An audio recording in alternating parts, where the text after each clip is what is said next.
Evo, prošli put smo stali na gotovoj fasadi, sada se skela skinula i mislim da je ova divna fasada zaslužila jedan bomba intro. Pa da vidimo.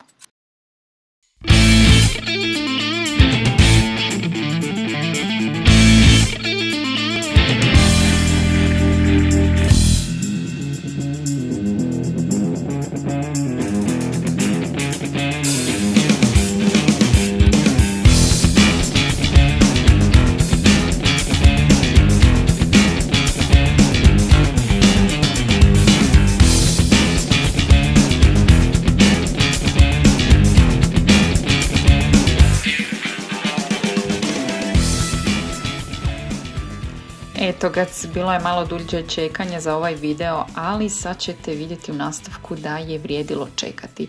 Znači, pokazujemo vam jako bitne stvari, postavljamo laminat, gdje smo i kako kupili pločice i onda postavljamo te iste pločice, a dok mene nije bilo...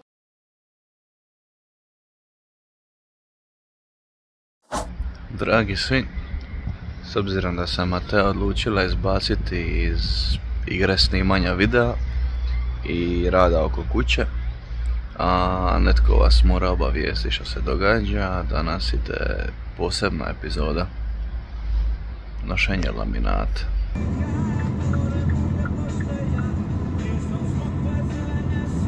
Evo, sve znam. Znate, na Antonija se uvijek moglo računati da će jedna stvar uriditi, a to je da čovjek nikad ne kasni. On i ja nikad ne kasnimo, onda mi na dogovore dođemo jedan drugome 15 minuta ranije. Dobije dite, evo ga, pol ure kasnije. Kombi je uparkiran, spreman za iskrcaj, pa krećemo. Ovako ćemo time lapse. Workout started.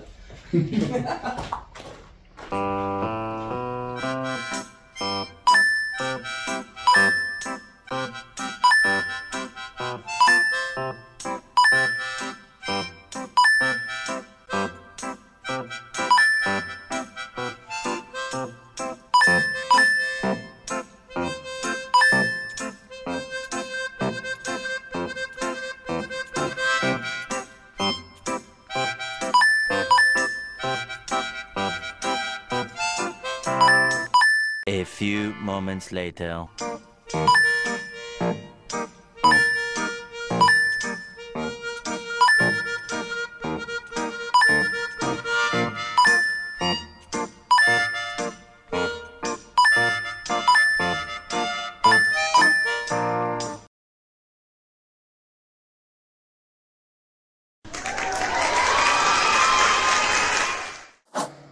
Eto ga, tako vam je to bilo. Ovdje vam je dragi Tomislav lijepo snimio kadrove kuće da vidite u kakvom je kuća stanju.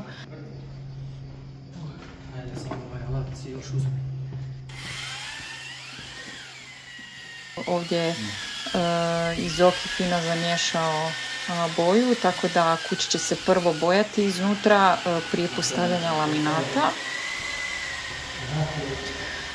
A dečki su došli i donijeli su taj laminat, lijepo su ga rasporedili po sobama,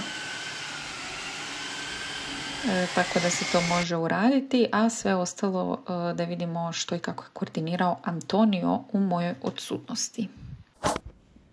Kaže ovaj za laminat, doće on u petak. Evo, petak, 3 sata. Nema njega. Šta ćemo sad? A ništa, ode ja po alat. Evo, kajlice, jedan ovaj kutnjak za pravi kut, čekić, ova olovka i skalpel. I za moju razmaženu guzicu ove za kolinu. Srića ono najskuplje već ima. Pilica. Evo je Antonio krenuo sam postavljati laminat, vidjet ćete poslije kako je to ispalo. Zapravo ovo je jedini alat manje više za koji su mi rekli da vam treba za postavljanje laminata. Došao nam je Knaufer riješiti još neke zaostatke, pa je zapravo tu dao ruke. Ovdje je estrih previše dignut, moramo ga razbiti. I da, evo, nekakvih intervencija je tu bilo, uvijek imate, nikad ništa nije savršeno. Evo Mateja, imamo tu izazov jedan. Kad dođe laminat ispod ovih kliznih, ovih vrata i to, nama kad ono dođe vjerojatno će biti ovako lufta. I sad istraži ili ima neka lajsna ili nešto što ćemo stavljati tu, silikon ili kako, ajde vidi ako imaš vremena po internetu. Znači morate imati nekakve rubne lajsne i ove prijelazne lajsne za takva mjesta, znači da imate nekakve balkone i rubove i kad prelazite sa laminata na plučice. Tako da to sve uzmate u obzir kad kupujete laminat. Evo tu vidite kako je zapravo super izgleda ovaj gornji kat. Njima je trebalo 3 dana da postavi sav laminat u kući. Znači, trebate 3 stvari, trebate mjeriti, piliti i doslovno to nabiti s onim alatom ranim koje sam spominjala, tako da to je sve lijepo Antonio odradio moje insutnosti, tako da možete to napraviti i vi sami. Neki tvrde da se to ne može, ali ja vam tvrdim da se to može. Uštedite si koju 1000.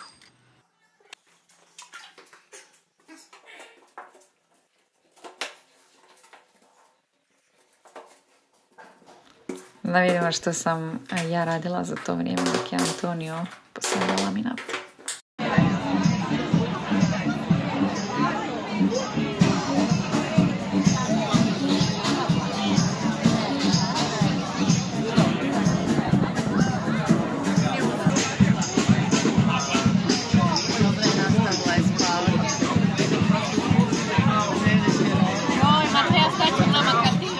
Dobro, da ne bi bilo, nije sve bilo tako bajno, ali evo Antonio nastavlja objašnjavati dalje probleme na kući. Evo ga ljudi, šta sad radimo? Znači, tu u ovom kupatilu, malom, jel, smo zaboravili postaviti podno grijanje, odnosno sve struju ili bužire i to. I sad tu će nam doći termostat i moramo, znači, dovesti nekako struju, to nam je najlakše ukrasti od ovog tu prekidača. Znači to je samo obična žarulja ili prekidač, tu ćemo ukrasti struju kroz knauf, jel? Tu ćemo dovesti napajanje i onda 2 bužira spuštamo dole, tu dole u estrih. Malo ćemo zadubiti to da ne smeta za pločice i to je to.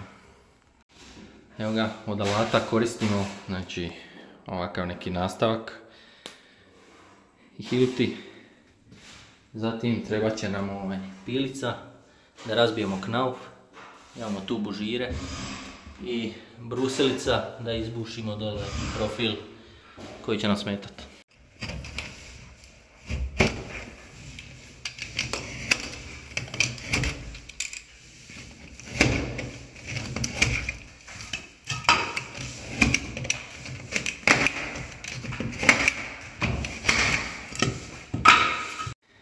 Evo ga, probili smo rupu tu i ove 2 smo samo razvalili, zapravo tu doli 3 sve ukupno.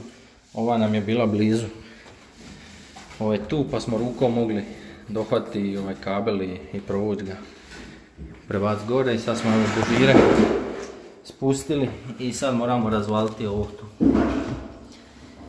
Da spustimo bužire skroz u pod.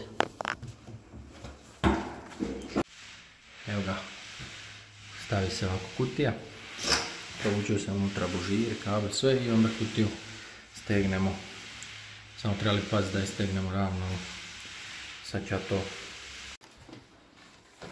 Evo, dobar knaufer vam puno vrijedi i ovdje možete vidjeti recimo kako i sami možete riješiti problem kako pristupiti ili dodati nešto u knaufu ako ste već stavili knauf. Pa trebate nešto provlačiti jer ste zaboravili, kao što smo mi ovdje zaboravili da smo zamislili da imamo podno grijanje u kupaonima. Tako da, evo, izbušite si ovako rupe i poslije ih lako zatvorite, a vidite mi smo čak svugdje stavljali dupli knauf, ali ni to nije problem. Znači, u mojoj odsutnosti dovršio se knauf, napravili su se vanjske klupice i postavljao se laminat. Tako da... Evo ga, zakrpano. Eto ga, to je to. To što ona malo strši je dobro, jer dolaze pločice i tako. Evo ga, Alat profesionalni, Lidl, 6 eura. Znači idem vidjeti kuću nakon 2 mjeseca, šta mi nije bilo. Da vidim ja šta su oni to napravili tamo. Ne valja to šta.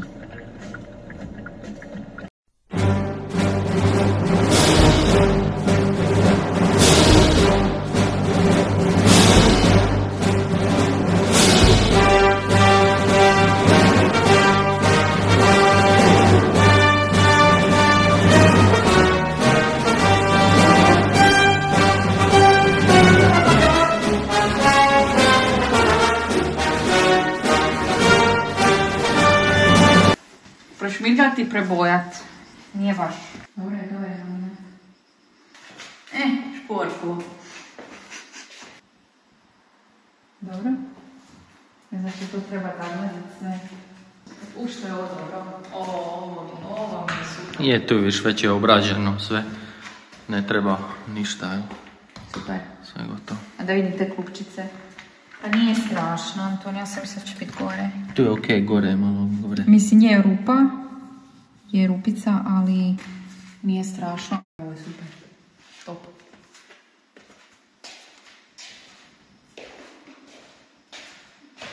A šta je ovo? A? Ko je ovo radio? Evo kako je na kraju laminat ispao, kako izgleda ovdje gornji kat. I samo mi nemojte one fore početi sad po komentarima. Bolji je vinil, bolji je parket. Stavljajte što god želite staviti. Ja sam stavila laminat zato što mi je to lako održavati. Uzeli smo apsolutno najbolji, najtvrdiji, najjači laminat Aqua Pro u Iverpanu. Eto, to je to što mogu preporučiti i to je to. I onda smo ponovo imali odlazaka gore pa dolje, uglavnom. Što smo išli smo vidjeti pločice. Pločice vam isto variraju, ima ih svakakvih. Ako ste od prosjeka ljudi, obično uzmu jedne pločice nakele na cijelo kupatilo. Ja iskreno čak prezirem taj pristup zato što dajte malo mašte, daj se malo potrudite ipak kad imate priliku raditi nešto od nule.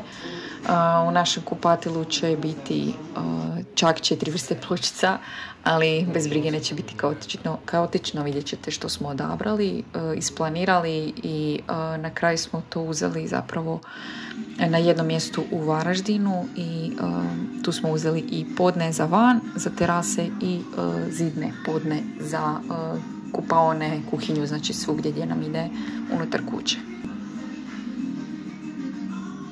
I to je ovaj drveni dekor, bit će 2 vrste drvenog dekora i mramorne.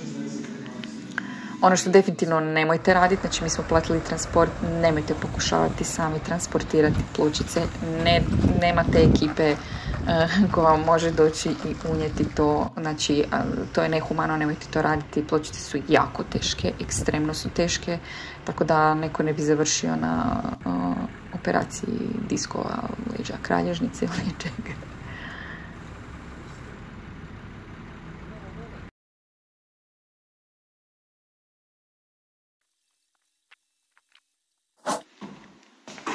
I sad ljepljenje hidroizolacije, ajmo vidjeti što je Antonio napravio.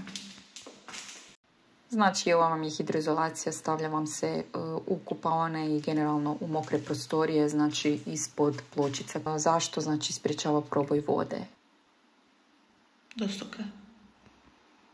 Možete staviti sami, nije filozofija, imate traku, imate... Mi smo uzeli ovu Mapei, hidroizolaciju koja se maže, namažete tamo gdje je nekakva zona vode i to je to vam je cijela filozofija. Antonio je napravio dio toga dok mene nije bilo, onda sam ja došla pa smo to završili do kraja i na to su onda dolazile pločice. Znači vidite kako to Antonio tu lijepo stavlja u svakom programeru, čuči zapravo majstor.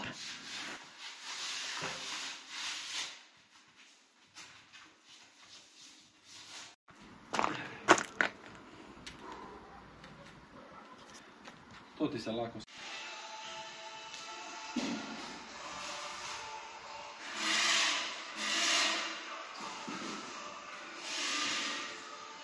I evo tu kako to izgleda kada se to sve fino oboja, znači tu nam ide kada, zato smo gore višlje stavili, a ono zidove druge niže.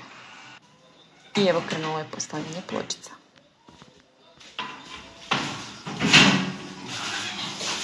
Kakve su te pločice? Ovo je super. Ovo nisam Ante Krš, ali...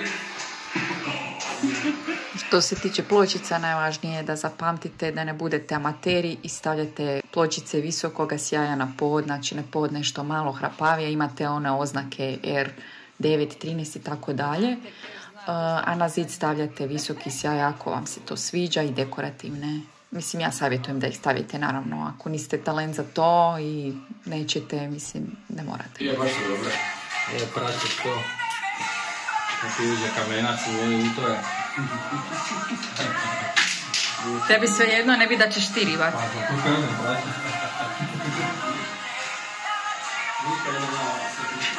Nekoliko me ljudi pitalo, hoćeš li si Matea uzimati dizajnera interijera? Bitch, please, pa ti ne znaš da sam ja dizajner, pogledaj. Kak sam dobre pločice izabrala. Evo dobre vijesti. Stiže nam instalarija. Lagano.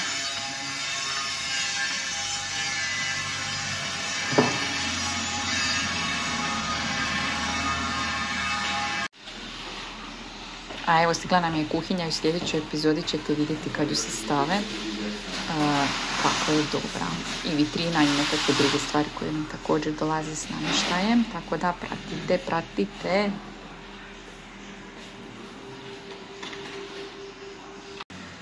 Vidi ga ladičar.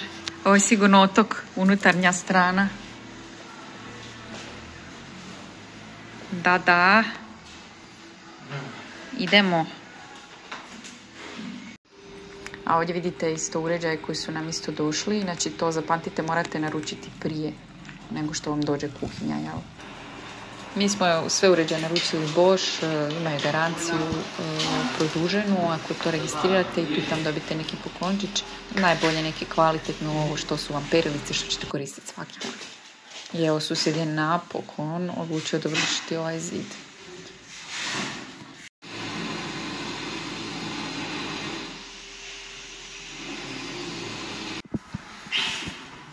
I evo na kraju su ostale još samo mašine, to jest uzeli smo mašinu i sušilicu koje idu odmah na kat.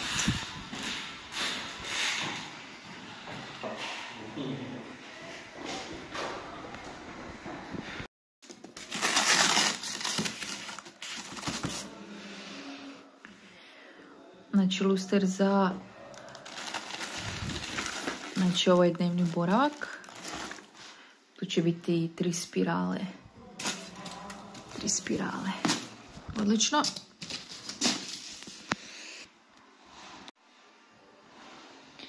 I tu ovaj luster znači koji ide na visilice koji idu na u kuhinju, znači iznad dotoka kamen dosta teško. Na taj kamen još ide ovo. Još će se staviti super. 3 komada.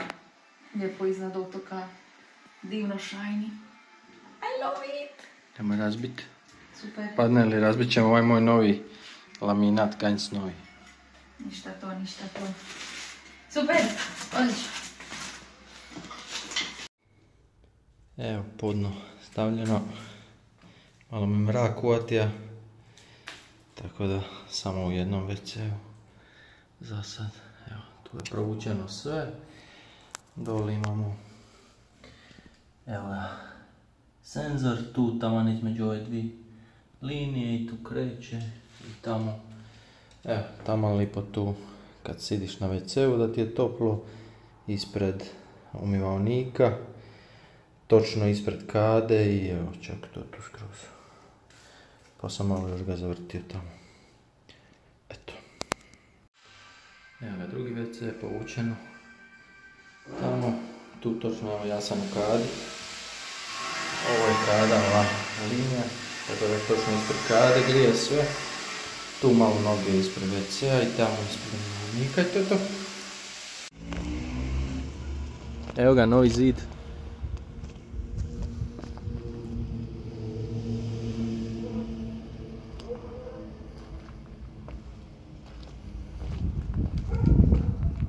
Znači, kao što vidite, svi WC su nam nekako u istome tonu. Birali smo srodne boje pločica, tako da tu lijepo možemo napraviti dizajn. Vidjet ćete što sam odabrala od pipa, umivaonika i svega ostalog u sljedećem videu. To će sve biti pic. Evo, veliko kupatilo. Više ipak nije nam stavio tu mramor. Ali dobro, manje škarta. Ajde. Okej. Nice. Ovako izgleda kada se zidovi završe, ali tu još fale fuge, jel? I ovo naše kupatilo. Još će se fuge ispuniti. Fuge isto možete izabrati u raznim bojama. Znači, uzmite si komad pločice, odite u dućan i izaberite.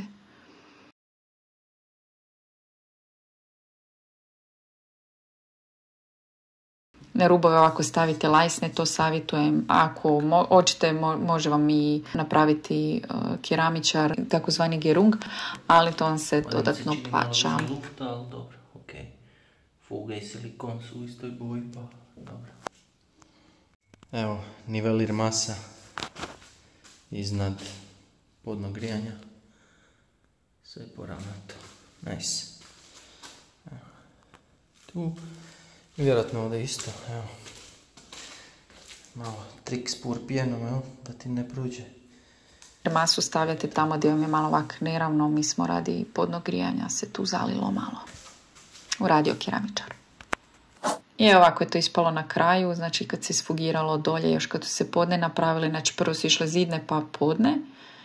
I također vani. I evo sad ćete vidjeti na kraju gotove. Vidjeti finalni rezultat. Znači sa svim silikonima, fugama, gotovo, spremno za montažu kada i ostalog. Evo, vidiš kako je malo kosovalesna i ne kuži se. Aha. Što se tiče same obrade prozora, neki ljudi obljepljuju također i to s pločicama. Mi to nismo mogli jer jednostavno nam žbukeri nisu ostavili dovoljno mjesta da kad se tu stavi pločica da stane vodilica za roletu, tako da smo odlučili da ćemo to samo pogledati i to je to. A jesu, keramičke su. Dok je vadio ovu kajlicu, malo me puklo. Ali je rekao, on mi je to pokazao, nisam skužio. Ne, zato što su te keramičke, a ove su porculanske pa su jače, tvrđe. Ok. Dobro. Znači, eto, sad podove imamo i evo samo što nismo uselili, a upravo o tome je sljedeća epizoda, znači sneak peek, već ima materijala pa ćete vidjeti što nas čeka, znači u sljedećoj epizodi kaos.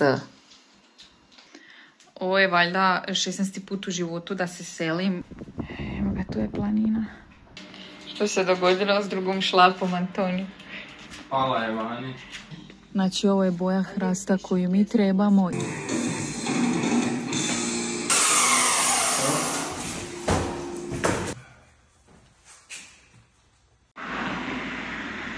Ka nemamo puno stvari. Stari moj. Dobar, ha.